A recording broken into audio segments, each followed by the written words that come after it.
Hallelujah, praise the Lord. எல்லாரும் கர்த்தருக்குள்ள சந்தோஷமா இருப்பீங்க நம்புறேன். ஆமென். இன்னைக்கு நான் உங்ககிட்ட இதை பத்தி பேச போறேன்னா 10 கன்னிகைகளுடைய கதையை பத்தி தான் உங்ககிட்ட நான் பேச போறேன். யூதேய நாட்டில் ஒரு கலாச்சாரம் இருந்துச்சு. அது என்னன்னா, திருமணம் 10 நாட்கள் நடைபெறும். அப்போ திருமணம் முடிந்தது பிற்பாடு அந்த 10 நாட்களும் பெண் வீட்டார் மத்தியில தான் கொண்டாட்டங்கள் நடைபெறும். அதன் பிற்பாடு மணமகன் மணவாட்டியை அழைத்து கொண்டு தன்னுடைய வீட்டிற்கு செல்வார். இதுதான் அந்த யூதேய நாட்டில் உள்ள கலாச்சாரம். அப்படி ஒரு நிகழ்வு நடந்து கொண்டிருக்கும் பொழுது 10 கன்னிகைகள் தேர்ந்தெடுக்கப்படுறாங்க. எதுக்குன்னா, அந்த மணவாளனை இன்வைட் பண்ணுறதுக்காகவும் அவரோடு செல்வதற்காகவும். அப்படி அந்த 10 கன்னிகைகள் தேர்ந்தெடுக்கப்பட்டவர்கள் என்ன பண்ணுறாங்கன்னா, தங்களை அழகாக அலங்கரித்து கொண்டார்கள். அதன் பிற்பாடு தங்களுடைய கைகளிலே ஒரு ஒரு விளக்கு வச்சுருக்காங்க. அந்த விளக்கில் எண்ணெய் ஊற்றி அதை திரி போட்டு நெருப்பை பற்ற வச்சுருக்காங்க. அது எதுக்கு வச்சுருக்காங்கன்னா, சாயங்கால நேரத்தில் வெளிச்சம் இருக்காது. அதனால அந்த வெளிச்சம் வருவதற்காக அந்த விளக்கை எரிய வச்சுட்டு இருக்காங்க. அப்படி அவங்க ரெடியாக வெயிட் பண்ணி வெகு நேரம் இரவு நேரத்தில் காத்துட்டு இருந்தாங்க.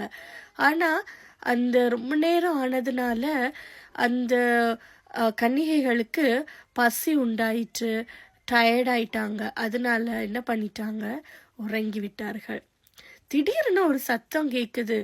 என்ன சத்தம் கேட்குதுன்னா, மணவாளன் வந்து விட்டார், அதனால சீக்கிரமாக எழும்பி அவர்களை இன்வைட் பண்ண போங்க அப்படின்னு ஒரு சத்தம் கேட்குது.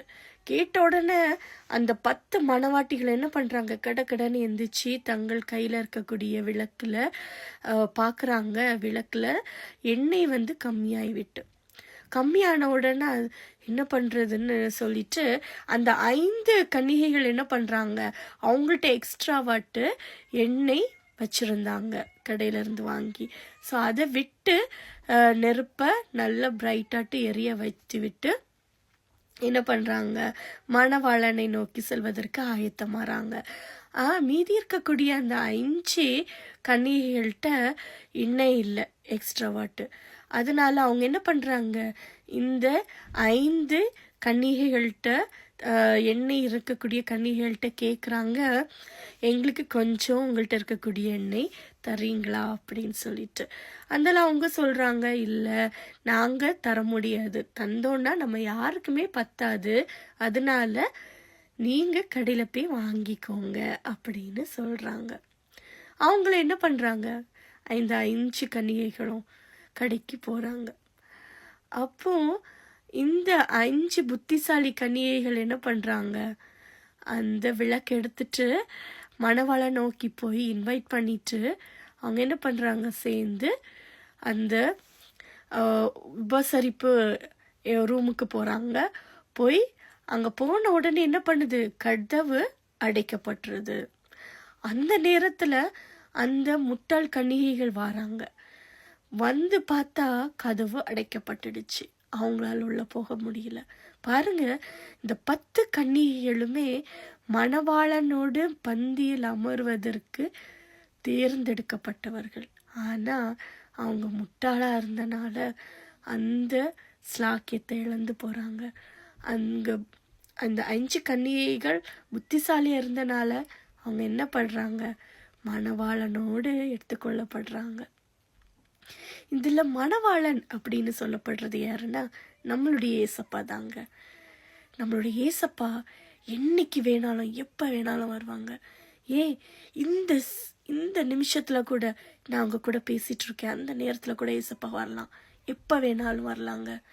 ஆனால் நம்ம ஆயத்தத்தோடு இருக்கணும், நம்மளை பரிசுத்தமாக வச்சுருக்கணும். எந்த நிமிஷத்தில் வேணாலும் ஏசப்பா வரலாம். ஏசப்பா வந்த உடனே நம்ம எந்த குற்ற உணர்ச்சியுமே இல்லாமல் ஏசப்பாவை நோக்கி எதிர்நோக்கி போகணும், அவரோடு பந்தியில் சேரணும். அதனால நம்ம என்னைக்குமே வசனங்களை வாசித்து, என்னைக்குமே கர்த்தர் சொன்னதை கேட்டு நடந்து, நம்மளை பரிசுத்தமாக வச்சு அவருக்காக காத்து கொண்டு இருப்போமே. ஆனால் அந்த 5 கன்னிகைகள் புத்தியுள்ள கன்னிகைகளை போல நம்மளும் ஏசப்பாவோடு மகிமையால் சேர்க்கப்பட்டு அவரோடு சந்தோஷமாக நித்திய வாழ்க்கையிலே வாழ முடியும். அதனால நம்ம எல்லாருமே கர்த்தருக்காக நம்மளுடைய ஏசப்பாவின் 2வது வருகைக்காக ஆயத்தமாயிருப்போம். கர்த்தர் நம்மளை அவரோடு எடுத்துக்கொண்டு சென்று நம்மளை கர்த்தர் அவரோடு நித்திய காலமாக வச்சு நம்ம சந்தோஷமாக கர்த்தரோடு நித்திய ஜீவனிலே நிலைத்திருப்போம் என்று கர்த்தர் நம்மளை ஆசீர்வதிப்பாராக. ஆமென். God bless you all.